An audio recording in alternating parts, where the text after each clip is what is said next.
Broadcasting from the business capital of the world, this is the Podcast Business News Network. There is one thing holding back all of us in moving forward in relationships, professionally, personally. There's one thing that is doing it for all of us, being the block, and that is fear. What are you afraid of? We're going to work on that today. And he is somebody that works with a lot of people and really moves their life forward. He is a master mindset coach. Joey Drolshagen is back on the program. Joey, how you doing? It's always good to be here with you, Steve. I'm excited. I'm looking forward to a really, really positive conversation here about the number one thing that holds people back more than anything else in life, and then what you can do to avoid those pitfalls of it. It really is. When you think back to your life and things that you should have done, how you could have moved it forward, what held you back? It was probably fear. In some way, shape, or form, probably. I shared earlier on with you and when I talked about when I was in my 20s, if something came really easy for me, I had this fear that I didn't really deserve it, that I didn't really do the work. I didn't struggle to get it, growing up the way I grew up and stuff. And that fear of that kept me in a lot of extra labor into developing any advanced movements in my life for a lot of years after that. I had that well past my 20s. Yeah, okay. I really did. And there's some really great acronyms about fear. False evidence appearing real. Yes. Kind of says it all, because it's the evidence that your brain is putting on it. It's not really real, but it appears to be real. The fear appears to be real. And think about that. There's no, fear is never right here and now. Now the disclaimer to that, I live in the mountains. If I had a black bear chasing me through the woods, I would have fear. But that would drive my adrenaline, and that would push me to hopefully outrun the fear, or that I'm there with somebody who runs a little bit slower than me. Yeah. But Exactly. but when you look at those scenarios, that's fear right there, right? But even people will say, well, you don't touch the stove because you're afraid of getting burned. No, you don't touch the stove because you know you're going to get a hot stove because you know you're going to get burned. But our fears are never right here, right now. Our fear is always us projecting out someplace that the fear, and there is no factual data in that fear. Even when we get against the fears of repeating our pasts and things like that, we're not who we were in the past. Mm-hmm. But if we carry that fear with us that we had back then, we'll experience the same thing over and over. So it's not that we're built for that, but it's that we're repeating the same conditioning from that subconscious motherboard of our conditioning.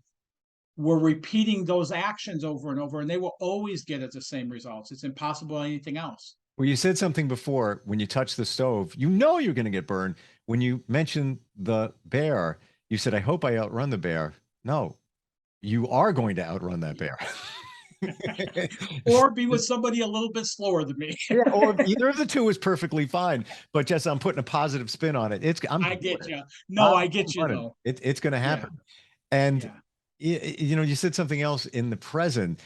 I think I've said before that was my game changer when somebody said to me, coming up on 2 years, almost 2 years now, on my journey, which kind of began around that time. They said, why don't you ever live in the present? And I'm like, what are you talking about? Right. Live now. I'm like, I thought about it for a day. I'm like, yeah, because I worry, i.e. fear, the future. What's going to happen?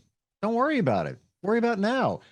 Worrying about the past. Oh, look what happened. I hope that doesn't happen again. Oh, look what it did to me. Move that by. You learn from it, the past, and the future. You want a bright future. That's okay, but don't fear it. It's just live now. We know part of the human condition is it's going to be hard, and we know that we can't outstep fear. That fear is going to be a natural part of what we do. I love how you explain that with that. That present moment. And one of the things I teach my clients, people I work with and stuff is, if you're ever feeling fear, the only difference between fear and excitement, do you know what it is? Our breath. When we feel fear, we go, and we tighten up our breath. When we feel excitement, we lean into it, right? So if you're ever feeling fear, the first thing you can do is focus on your breathing. Get your breathing nice, deep, comfortable breaths and get it going. That's one thing. The other thing you can do is look down at your hands, because your fear is not going to be where your hands are right now. So if you bring your mind and your thoughts back to where your hands are, you're living in the present moment. You're living right here and now, and you don't have the fear. People, I'll talk to so many people with financial struggles and stuff, and they're worried about the end of the month coming. And this is the first week into the month, and they're worried. And I don't mean to belabor that, because that fear is so strong, it can control our entire life. But they're fearful over what's going to happen at the end of the month.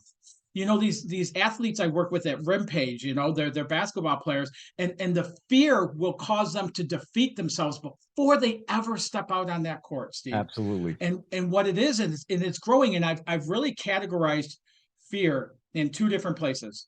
There's the masses, the way that 92% of the people in the world live, and they live by their fear. Their fear tells them what they can and can't do, and all of that.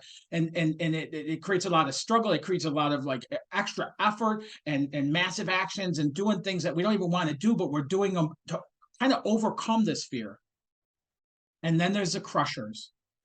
And those crushers are the people we see on social media, where they're sitting back with their feet in the sand, and they got their laptop overlooking this beautiful view of the ocean and mountains, and that's their workspace for the day. You know, and the crushers, the difference between the two is the masses let their fears rule them. Their fear will tell them what they can't do, why they can't do it. Who do you think you are? That type of, you know, we start hearing those voices like, yeah, right, you're not going to do that. That's all in the masses. And then the crushers, they look at it, but they understand what fear is. They understand that all fear is stepping outside of our comfort zone. And the bigger the step we take, the more uncomfortableness is going to be there. But they know that they can have fear, but kick it the hell out of the driver's seat of their life. It doesn't have to dictate what they do. And ultimately, they know fear isn't telling them they can't. It's only telling them they haven't done so yet, Steve. Does that make sense? That's an interesting thought. Yeah, that you haven't done it yet. Interesting. You know, you gave a stat before, 92%, and I think that was for connected to basketball players or athletes. They've done research that shows that, again, weirdly, 92% of the things that we fear and worry about never, ever transpire. Never, ever, ever. Absolutely. Why waste But your time? yet, we keep entertaining them, and that's a great question, because here's what happens is something, you know, something new that we'll want to do, like the masses type of a thinking. They'll get this spark of an idea of something they want to do, and then right away their past conditioning will come up, where they grew up, how much money they have in their account, past experiences that they've experienced that have built that conditioning, and they right away go into it with that fear leading the way. So their thinking is already greatly weakened.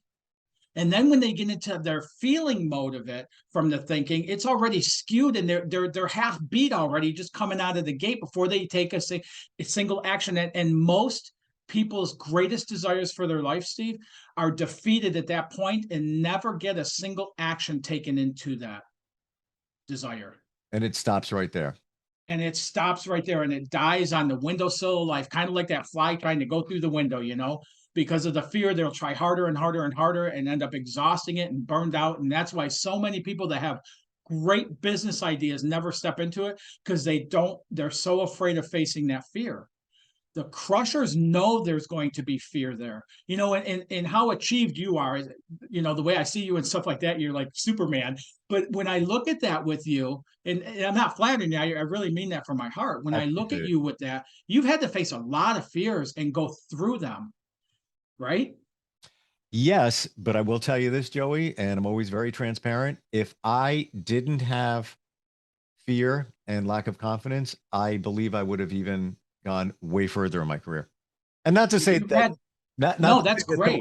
Tomorrow is another day and anything could happen in a positive way, but I had fear all along the way. And where did that fear come from?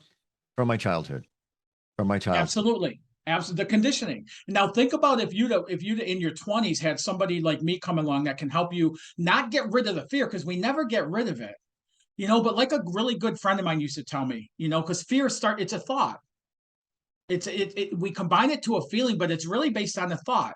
And so he used to tell me, you know, you're not responsible for that first thought that runs through your head, but you are responsible for buying it a condominium with a built-in pool and tennis courts and all the other amenities. What we do once that first thought arrives about fear The masses handle it one way. They build into it, they grow it, they nurture it, they feed it because of their struggles and the way they see their life. The crushers go, no, I know this is going to be a part of this, but I don't care. I'm going through it. And here's what happens a majority of times is most of our fears are so far side to side, we can never, ever get around them. And they're so tall and it's so deep, we can never get over them or above them or under them. But most of the time when we go through that fear, it's paper thin. It's so And true. really fear is helping us to power us up. I have an instance that happened to me about 4 months ago. Is my truck was in the shop, and if you know how I am with my truck, I absolutely love it. But it was in the shop, so I was whining and stuff like that, and but I was driving my girlfriend's car, so it was different, And I live up in the mountains, so I noticed when I was climbing the mountains, I noticed that I had the cruise on, and the accelerator would kick in. And as it approached right near the top, I was surprised. I wasn't expecting it. It accelerated even more. And that's really what fear is intended for. It's helping us when we want to achieve something, we get right near the very top. It helps us to get that little extra acceleration. That fear helps build us to be even stronger, going, screw you, whatever it is, however we handle that, to get that little extra acceleration to get over the top.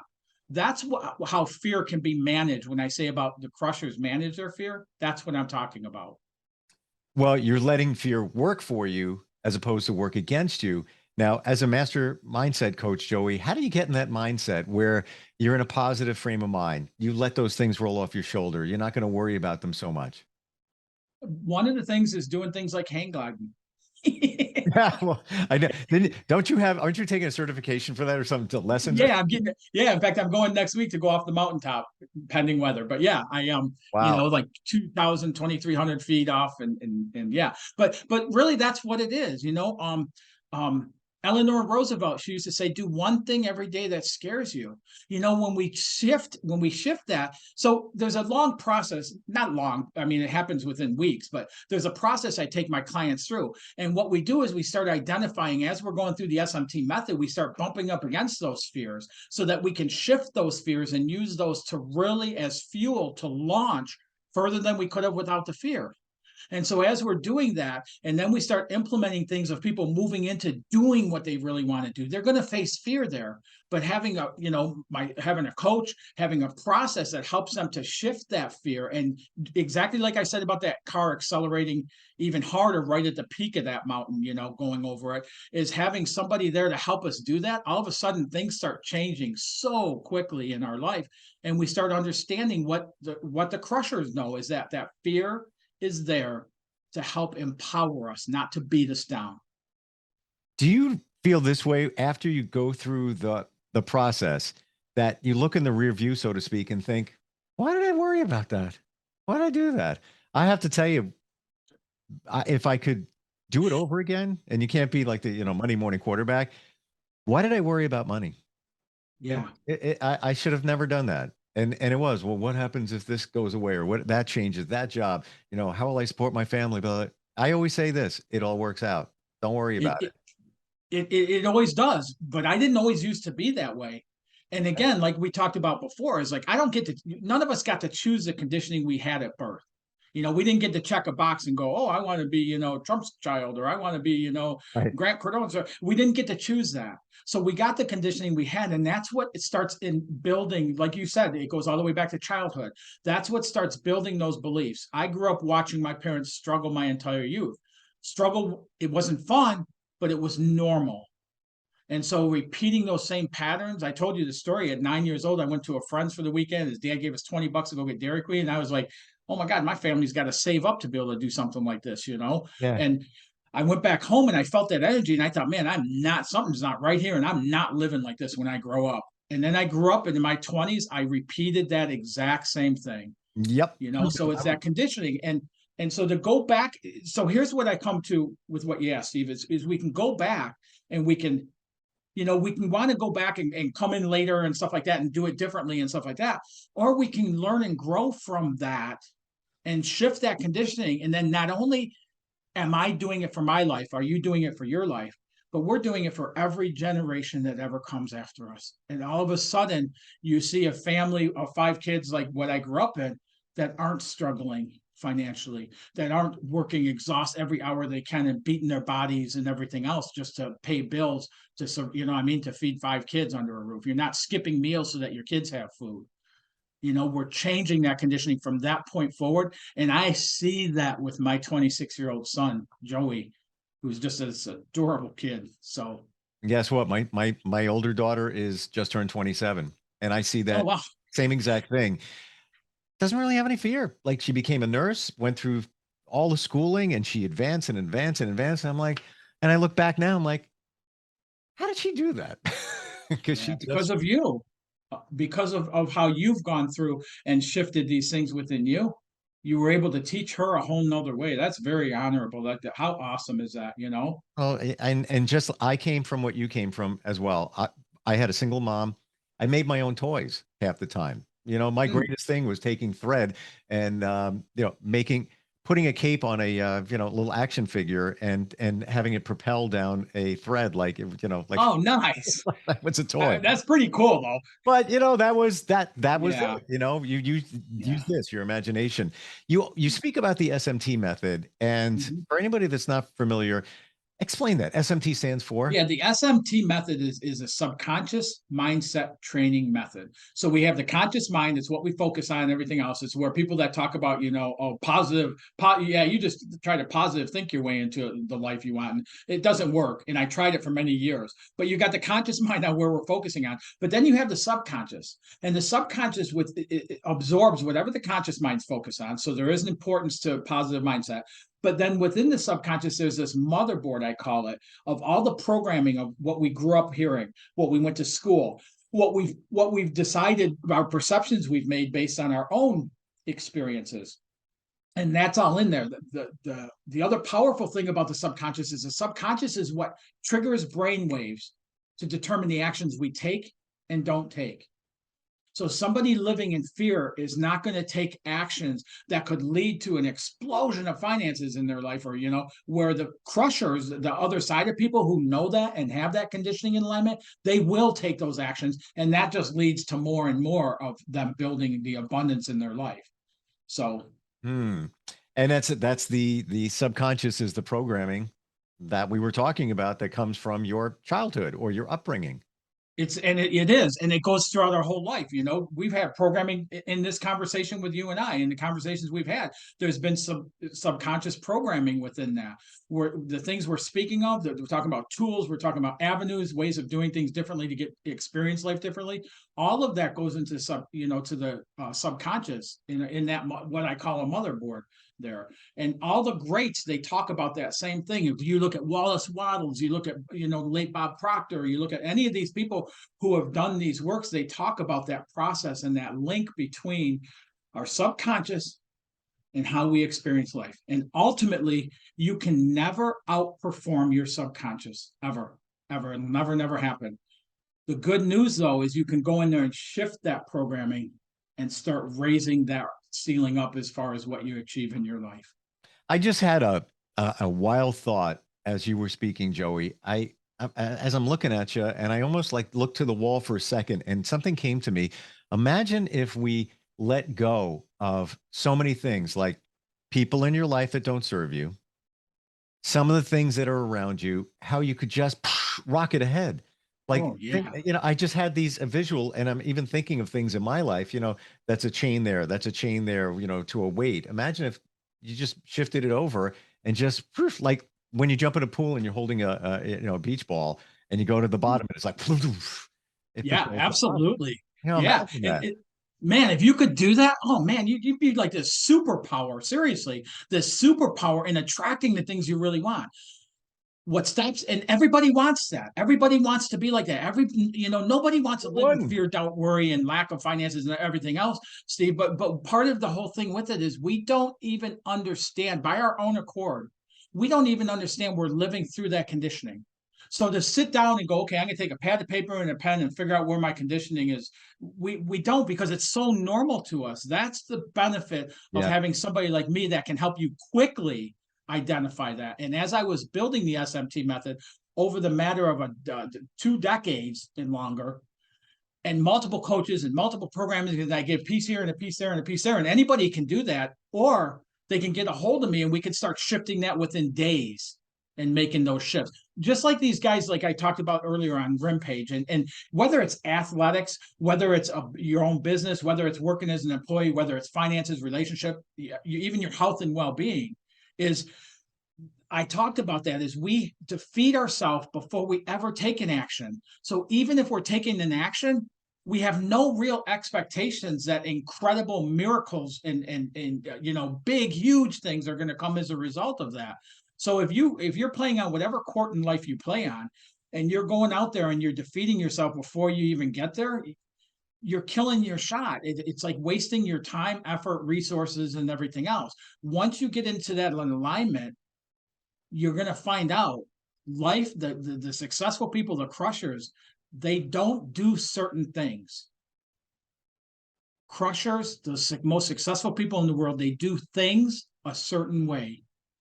And when we get into alignment with that through the subconscious conditioning, it starts opening up those avenues. And I'm telling you, when I say people experience, like, I don't know how to say it other than ridiculous results in going through the SMT method, I'm not like I'm undergrading that compared to what happens to people. I mean, somebody who's been running their own business for 4 or 5 years, and within the second month, they double their income in their business and maintained and continue growing that higher month after month after that. Like, those are the kind of results. When you take somebody, I did a lot of coaching with hockey and things like that, and you take a hockey player and he's mediocre in the pack. If you look at their skills and stuff, he runs right in the middle. And you can take this kid and work with his mindset, and he will outshine your superstars on that team and other teams as well, because he knows that he can. And once we get that knowing, once we get that belief, it goes back to the quote by, Marianne Williamson that I love and never say the right way. But she says, powerlessness is not what we're afraid of. We're not afraid of being powerless. Our real true fear is how powerful we really are. Well, that's also fear of success. So many of us have that. And I'm not talking about what am I going to do with all this money? Hey, maybe that could be part of it for some people if they have, a block from their past, but it's the fear of being successful and feeling that you don't deserve it. Mm-hmm. And what is fear? Isn't it fear of change? Most things we fear a change. It is all change. It's, we have our comfort zone, right? And we live within our comfort zone, and we take common actions, right? Do the same things over and over. We brush our teeth the same way. We drive to work the same way. We do everything we do the same way.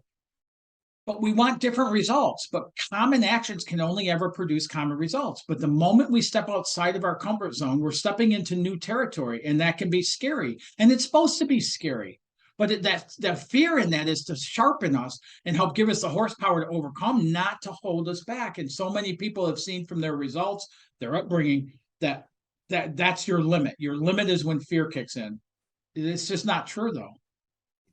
I just thought of a song, David Bowie and Changes, because we're talking about really what it comes down to is love that song. Fear of right. And what's the lyric say? Turn and face the strange.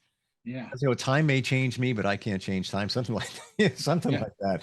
But yeah, no, you're right. Yeah. Fear of change is like, listen to that song. Pretty powerful stuff. For you, if anybody wants to learn more and really harness the power of the SMT method, how does it work with you when somebody works with you? I do it multiple ways. I have it set up so I want to help everybody. That's just the heart I have, and so so I have a self-study 4-week program that's very low cost and high impact and such. People can, so you can get high impact program without the high ticket price tag to it. They can do that themselves, and they can add one-on-one coaching to that. I have a 12-week program that I offer, and it comes, I offer it with the one-on-one coaching. And then I have a 6-month business program that I do that helps people to really start. So typically what I'll do is somebody will come to me, they'll do the 12-week program. Somebody that doesn't know what they want to do, but they can't stand where they're at, we'll do a 12-week program and get them going in that other side, figure out what it is and get them moving in there. And then once they get over there, the business program helps them to quickly scale that and get up to running on par, get where they want to be with it financially. So in saying that, though, Steve, I will not work with anybody for longer than a 12-month period, because I don't want somebody dependent on me I want to help people open up that avenue, experience success in it, and then move to whatever that next thing is for them and going forward. I'm not a lifelong, year after year after year coach. And I only work with 10 clients at a time. So people have my contact information so they can reach out to me in between our calls, because we can't schedule when you're going to bump into that conditioning. We can't schedule our call based on that. So I want them to have an avenue to reach out to me right when that happens, and we can deal with it right then so they get the absolute most out of the program. So with the beginning program, call it that, or the 12-week program, is that also one that gets into your subconscious and starts to reprogram it? Oh, absolutely. Everything I do is based on the SMT method built into it. There are different ways that we go about it, because if you think about it, if you're trying to figure out what you want to do and how to get it started, that's a different process than once you're in it doing it. So they're built based on where I try to meet people where they're at, and that's how I do so. And then the other thing, when I say about the results again have been like ridiculous, like that allows me to offer 100% money back guarantee in anybody I work with, Steve. And the reason I do that is I have the confidence, I have the testimonials, I have the results that I can, confidently say, if I work with you and you don't get way more than you expected, and we line that up at the front, then I don't want your money. I don't want it, and I've never had a client ask for that. What I have had is when I get done and I do a wrap-up call with somebody and they'll go, oh my God, you should be charging 2-3 times what you're charging for this. And I go, oh, can I bill you the difference? And not one person has said yes. I wonder why. You know what it sounds like? You have no fear that you can help somebody succeed. I have, and that's what happens with fear. As we step outside the comfort zone, when I first started doing this, oh my God, I was scared to do 10, 12 years ago, I was scared to do coaching calls because I was like, what if they ask me something I don't know? What if they, and then as I was outside that became my comfort zone. And man, I'm so glad you said that, because that's the magic right here, is it's only stepping outside our comfort zone the first time we do it. Once we've done it, it becomes part of our comfort zone. Yeah. And so we expand in a totally got different you way, there. and we continue. And that's what I see in you. And what I really look up to about you is how many avenues you've done that with, whether it be this right here, whether it be the broadcasting, whether it do all the different areas you do, the marketing, all the other areas you do, it's really like you've stepped outside of that comfort zone and really expanded your comfort zone to include all of those things. I'm not done yet. But I know you're not, and I'm excited to see what you do next. And nobody has the energy and the passion like you have. And I love the fact that you blend, call it coaching, mindset coaching, however you want to phrase it, along with the subconscious, because that was my game changer, learning about the subconscious and how it holds us back. If you talked to me, a year ago, I didn't get it. I had no idea. And when I connected the dots, it's like, yeah, okay, there it is. It's the truth. It's real. Research has been done. You got to tap into the motherboard and change the dip switch and change the programming.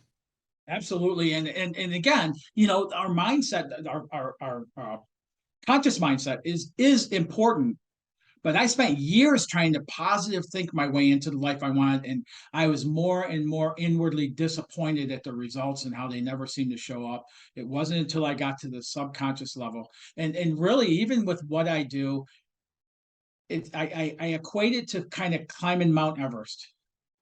You could go out there and climb Everest all by yourself, right? You fill out the tag saying when you're going, when you're expecting to come back anyways, and you put in the box and you go. But think about having somebody there alongside of you who knows the terrain. They know what to look out for weather-wise. They know where to step and not step. Yep. They know what animals to look out for and what are dangerous, and snakes and everything else and stuff like that. Think about how much more enjoyable that trip could be. But also, that trip has the capability of saving your life versus going it alone. And this is no different than that. Yeah. Or changing your life. And I've always heard, without any doubt, if you're going to work with your subconscious mind, you want to tap into it, you can't do it alone. There's no way you can do it. Yeah. And the reason being, very simply, is we lived through our conditioning. So it feels abnormal to step outside of that. Right. Right. But the only way possible in this lifetime to get uncommon results is you have to be willing to take some uncommon actions. That's the only way to do it. And we're coming up with them ourselves. I've had clients who go, I don't understand that. I don't understand. I go, okay, tomorrow, what are you, right-handed? Yeah, tomorrow I want you to brush your teeth with your left hand. And then they'll call me up and go, okay, I see what you mean. Yeah, right.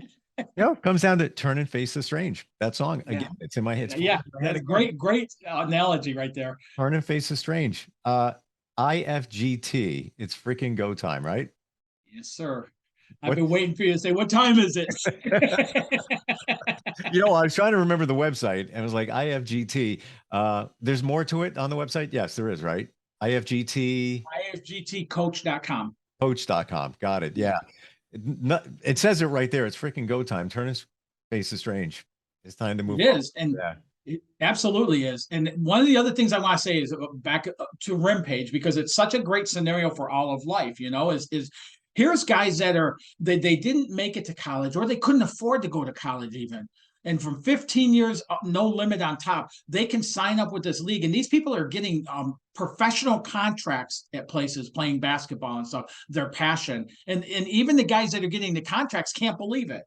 And I always tell people, if you're in a state of you can't believe it, you're going to lose it. It's just that fear. So we have to become adapt to that. We have to understand and we have to adjust with that, And so here's guys that are going out there and they really want it. Like they really want what they want. They want to have, and what's really cool, Steve, is most of these guys, they want to play on the big courts with NBA and everything else. But really, when I talk to them, their bigger, greater passion is they want to have a mark in other people's lives. They want to do it so they can show other people that their passions are possible for them. And wow, man, does that touch me deep. And so I'm watching these guys play. I'm talking with these guys, and having these conversations and able to take somebody who was homeless multiple times and who grew up with one parent and very poor surroundings and everything else and stuff, and get them shift that and pull that championship out of them. Help them live through that champion that's within them. Help them use all those scenarios to realize how flipping strong they really are and how powerful they are. And then you see that person come on the court and it's almost like a different person than prior to that that's coming out there. It's when you start seeing guys that are Michael Jordan floating up and down the court, you can't even really tell if they're sweating or not, versus the person that's out there really killing themselves just to try to make a mark somehow. I don't know where this, as you're saying, I just thought, I don't know where this came from, but it was like 5 years ago, whatever. You'd see bumper stickers or window stickers that say "No fear." I don't know what it was for, but you know what? Now I get it. No I have one of those leather bands. No fear. And I don't wear it because I don't like recognizing the word fear, but that's exactly what it says. No fear. Interesting. You should say that. I know we're out of time, but we didn't take a break either. No, we should just keep going as long as we're done by 5. Yeah, whatever. In your subconscious, if you put those words in there, probably not a good thing. Because you're putting the word no, negative, and fear. You're feeding your subconscious the word fear. I'm rethinking that. But I mean, the intent and the message is good. Have no fear, but putting that in there probably wouldn't be. I don't even use things like fearless and stuff like that. And this is like, after doing this a while and stuff, I know fear is a part of life. I know it is. Sure. The first time I go running off of that ledge, and I mean, it's just cement like this, and then 2,000 feet down or 2,200 foot down. I know the first time I do that, I'm going to be scared. I know it is. Sure. That's just part of life. But what happens, and this is what happens, that's really cool. Running off of that thing, the moment my feet leave the ground, the moment our feet leave the ground, when we launch in whatever it is we want to do in life, the fear subsides. Mm-hmm. And that's how I know that fear is only. That fear will make sure that I'm locked in the way I need to be. That fear will help me remember my pattern and where I'm going and what I'm doing. It'll help me to keep that glider straight. It'll help me keep it on my shoulders the way I need to, and the nose at the right angle. That fear will help me do all of those things. That's what fear is for. The moment I leave that ledge, it's just ecstasy. It's just, oh my God, I'm soaring. We're out of time. Like literally, it's going to cut us off. But you know what? You'll probably say, why did I worry about that anyway? IFGTcoach.com. Joey, always a pleasure talking with you. Same here, my friend. I learned really good conversation. Your passion, everything's fantastic. Go to the website, start a conversation, and I know we're going to cross paths at some time again soon. I have no fear I of believe that. we will too. And I'd love to hear from the audience too. If I can help it out, please reach out. Excellent. All right, Joey. Thanks a lot. Have a good weekend. Okay. God bless.